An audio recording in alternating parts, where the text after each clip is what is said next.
The vibration of the phone on the polished surface of the coffee table was an unwelcome intrusion into the quiet sanctuary Charlotte had carefully constructed for herself.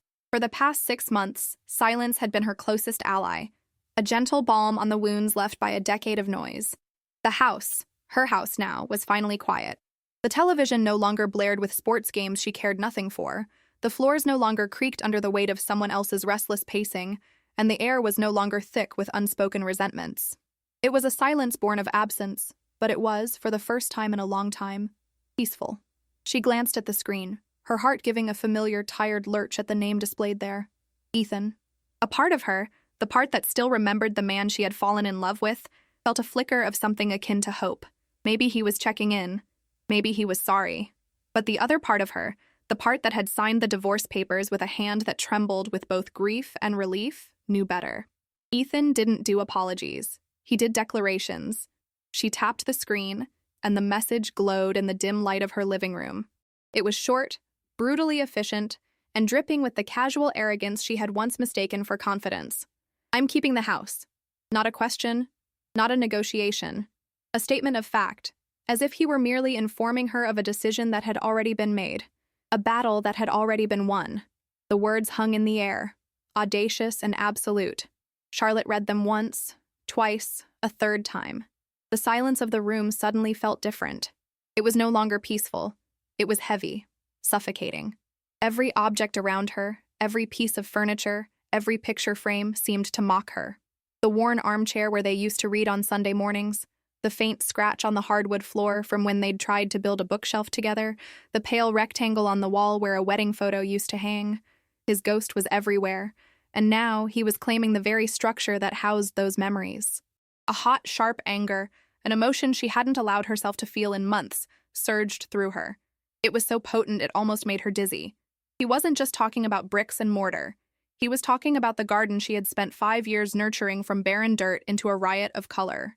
He was talking about the kitchen where she had perfected her grandmother's lasagna recipe. He was talking about the small bedroom upstairs, painted a hopeful, sunny yellow that had never been filled. He was trying to take her past, and with it, her future.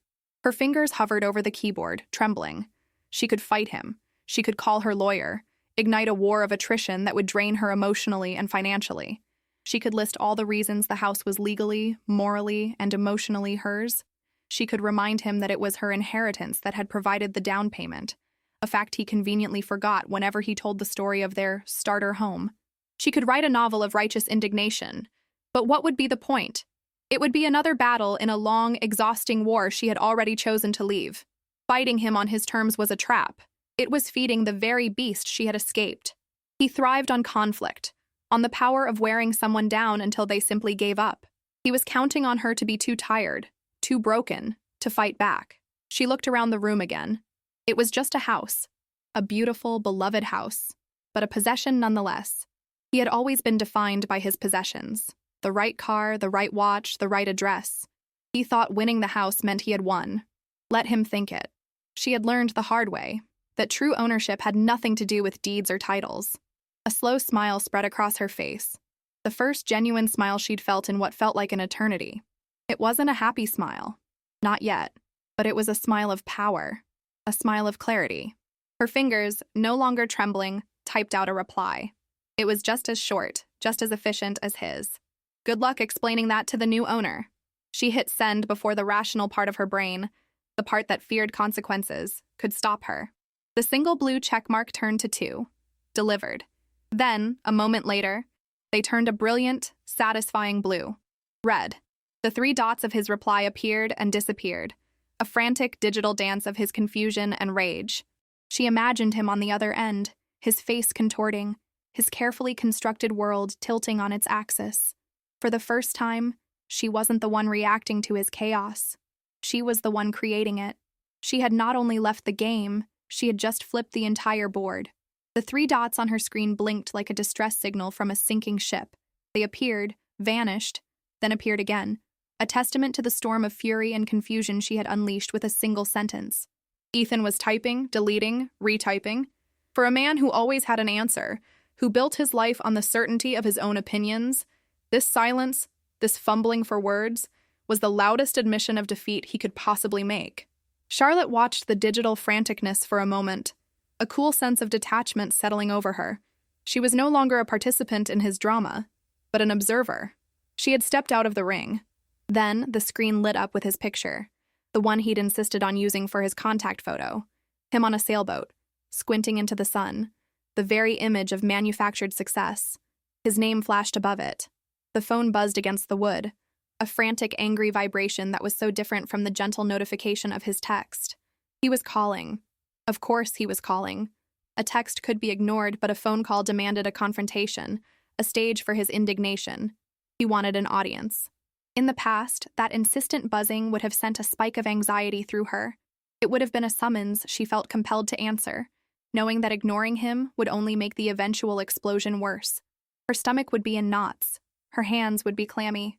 She would answer, and he would unload, and she would absorb it, placate him, manage his emotions until the storm passed, leaving her exhausted and diminished. But the woman who looked at the ringing phone was not the same woman who had left him 6 months ago. She watched it vibrate, a small clinical curiosity replacing the old fear. What would he say? He would yell, surely. He would accuse her of being crazy, of being vindictive. He would demand to know what she meant. He would throw her own words back at her, twisted into weapons. How could you do this? After everything? He would conveniently forget that everything included his betrayal, his coldness, his slow, systematic dismantling of her spirit. She let it ring. Once, twice, 10 times. It felt like a lifetime. With each unanswered buzz, she felt a layer of old fear sloughing off. She was reclaiming her peace, 1 second at a time. Finally, the screen went dark. Silence returned, but this time it was different. It was a powerful, deliberate silence of her own making. It was the sound of a door being firmly, quietly closed. The new owner wasn't a lie. It was the secret she had been holding close for the past 3 weeks, the final, decisive step in her own liberation. The decision to sell the house had been agonizing. It had felt at first like admitting defeat. It was their home, the repository of a decade of her life. Walking away from it felt like walking away from the good memories, too. The Christmas mornings, the lazy summer afternoons in the garden, the quiet comfort of just being together before the cracks began to show. She had walked through the empty rooms after the movers had taken her things, her footsteps echoing in the void. She'd run her hand along the kitchen counter, remembering the laughter, the arguments, the mundane and beautiful tapestry of a shared life. A part of her had wanted to cling to it, to fight for it as a symbol of what she had invested. But as she stood in the sunlit living room, she realized she wasn't mourning the house. She was mourning the dream it represented, a dream that had died long before the marriage did. The house wasn't a home anymore. It was a museum of a life that was over, and she couldn't heal while living in a museum. So she had called a real estate agent, a kind, no-nonsense woman named Margaret who had seen this story 1,000 times. Margaret hadn't offered platitudes. She had offered a plan. "Let's give someone else a chance to build their dream here," she had said, her words a quiet permission slip for Charlotte to let go. The house sold in 2 weeks. The buyers were a young couple, Mark and Isabella. Charlotte had met them briefly during the final walkthrough. They had reminded her, painfully and beautifully, of a younger version of herself and Ethan. They held hands as they walked through the rooms, their eyes full of plans and possibilities. They talked about where the crib would go, about planting a vegetable patch in the garden, about hosting family for the holidays. They saw a future, not a past. When she signed the final papers, handing the keys to a life that was no longer hers, Charlotte hadn't felt the gut-wrenching loss she had braced herself for. She felt light. The burden of that house, of maintaining the facade of a life that had crumbled, was lifted. She had walked out of the lawyer's office and taken the first deep, uncomplicated breath she had taken in years. The money from the sale, half of which was legally Ethan's, a fact he was about to learn in the most abrupt way possible, was sitting in an escrow account, waiting to be divided. He couldn't keep the house because it wasn't his to keep. It wasn't even hers anymore. It belonged to Mark and Isabella, who were probably, at that very moment, choosing paint colors for their new life. Her phone buzzed again. A new text from Ethan. The fury was gone, replaced by a cold, sharp edge. "Call me. Now." 2 words. A command. The old Ethan was back, trying to regain control. Charlotte smiled again. A real smile this time. She typed her response slowly, savoring each word. "I'm afraid I can't. I'm busy packing for a trip, but I'm sure the new owners would be happy to give you a tour. Their names are Mark and Isabella. I think they move in on Saturday. You should check with them about the locks. They've probably already had them changed. She hit send. The silence that followed was more satisfying than any shouting match could ever be. The phone lay face down on her new kitchen counter, a dark, silent rectangle. Charlotte refused to give it the power to dictate her mood. Instead, she focused on the task at hand, unpacking. The box she was currently emptying was labeled Kitchen New Beginnings, a small, hopeful declaration she had written in thick black marker. As she unwrapped each plate, each familiar mug, she placed it not in a cabinet haunted by ghosts, but in a space that was entirely her own. Her apartment was smaller than the house, a cozy nest tucked away on the 7th floor of a building that overlooked a small city park.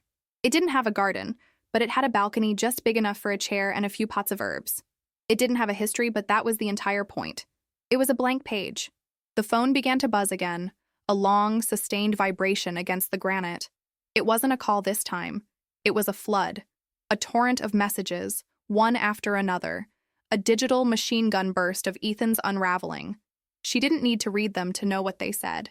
They would be a chaotic mix of disbelief, rage, and threats.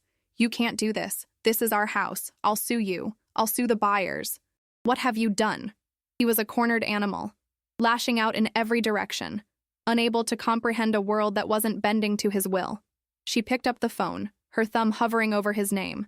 For a fleeting second, the old impulse surfaced.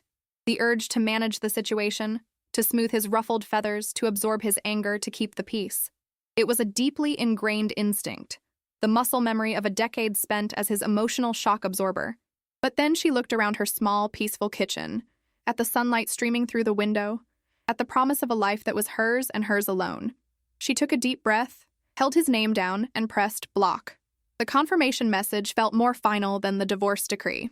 It was a simple, quiet act, but it was an assertion of a boundary so absolute it felt like a fortress wall rising around her. There would be no more angry texts, no more demanding calls, no more frantic blinking dots on her screen. There would only be the silence she had chosen. She knew this wouldn't be the end of it, not for him. His rage would need a place to go. She could picture him, vividly. He would have left his pristine, minimalist apartment, the one he'd called his bachelor pad, with a self-congratulatory smirk, and driven to the house. He would have parked across the street, his knuckles white on the steering wheel, his mind refusing to process what his eyes were seeing. And what would he see? Would it be the moving truck of Mark and Isabella, a symbol of a life moving in where his had moved out? Would it be the sight of them, a happy couple carrying a box together, their laughter echoing in the space he still thought of as his own? Or maybe, even more devastatingly, he would see nothing at all. Just the house, quiet and still, but with a subtle wrongness. A new welcome mat, a planter on the porch that wasn't there before. Small, definitive signs that he was no longer the king of this castle. The image was so clear in her mind that she almost felt a pang of pity for him. Almost.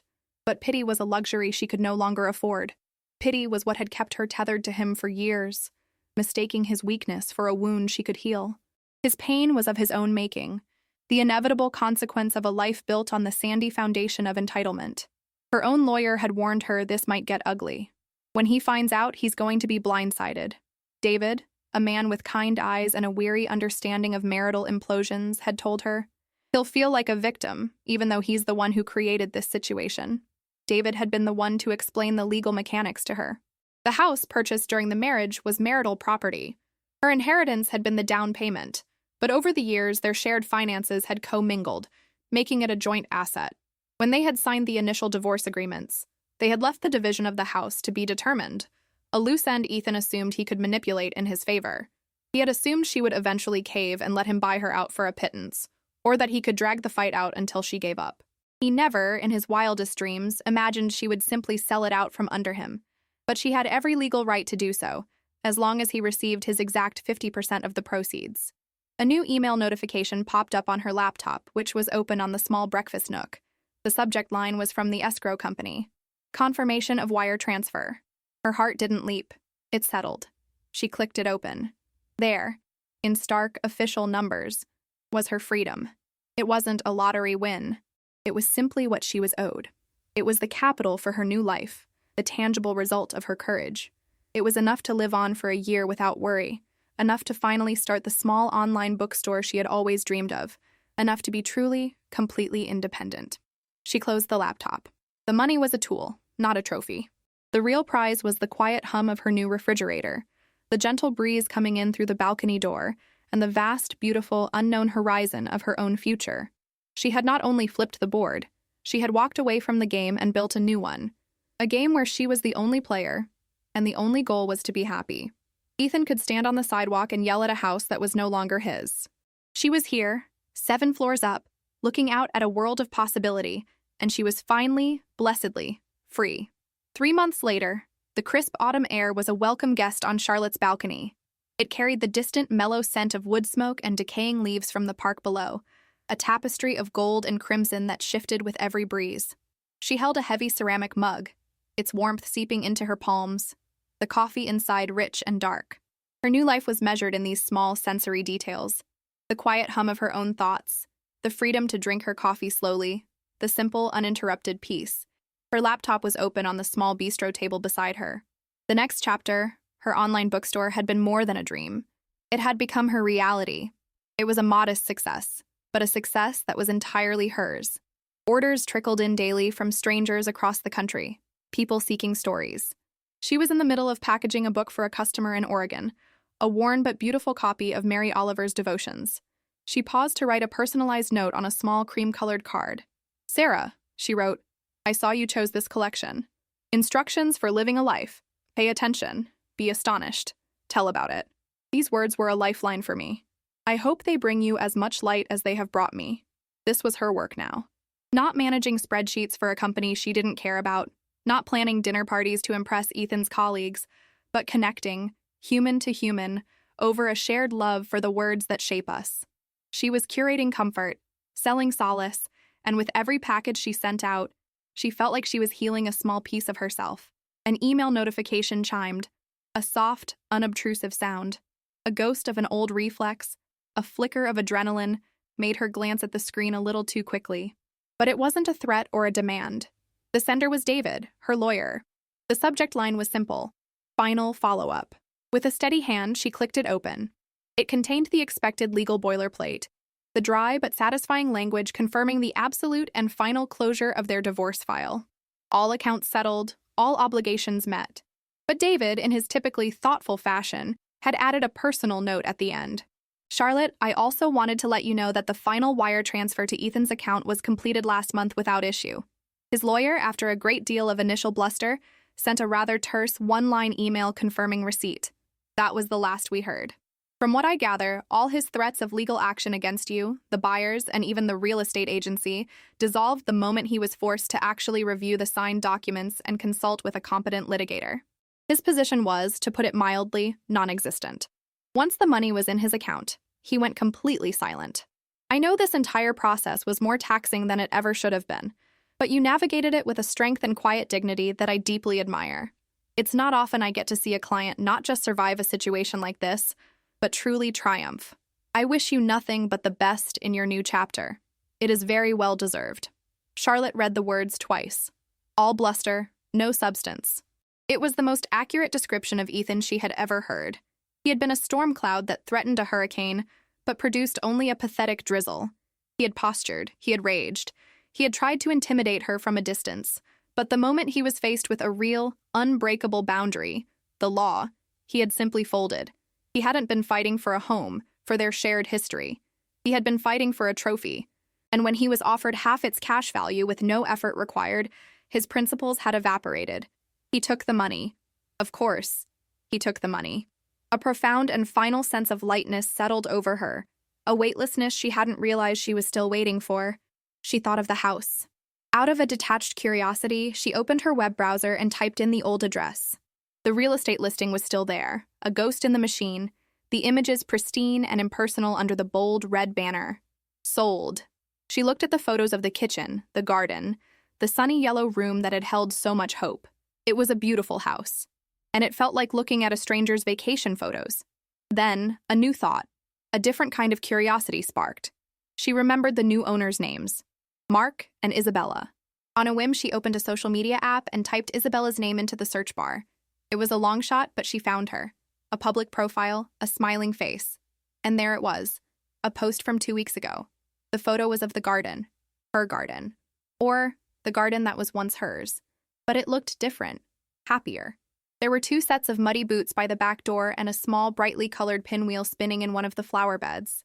The picture was a close-up of 2 hands, Mark's and Isabella's, cupped together, holding a lumpy, misshapen carrot covered in fresh soil. The caption beneath it read, "Our first harvest from our little patch of heaven. He's not pretty, but he's all ours." New home, Jacques garden life. Charlotte stared at the image, and a slow, genuine smile spread across her face. There was no pain, no jealousy, no regret. There was only a deep, resonant feeling of rightness. The garden was being loved. The house was being lived in. The dream she once had for that space was alive and well, just with new dreamers. It was the most perfect closure she could have imagined. On an impulse she didn't try to stop, she tapped the little heart icon. A like. An anonymous blessing sent out into the universe. She closed her laptop. The real prize was never the house. The prize was this. The quiet balcony, the autumn sun on her face, the freedom to build a life from the ground up on her own terms. Home, she now understood, wasn't a place you could buy or sell. Home was the unshakable safety in her own skin, the quiet in her own mind. Home was here, on the 7th floor, surrounded by books and the smell of coffee, with a whole city of possibilities humming below her. She thought one last time of Ethan's text, "I'm keeping the house." A chill of irony, not bitterness, ran through her. He had kept an address. He had kept a collection of bricks and memories that would only curdle over time. She, on the other hand, had kept her future. She had kept her soul. And that was a trade she would make again, 1,000 times over. If this story resonated with you, please consider sharing it with someone who might need a reminder that it's never too late to start their own next chapter.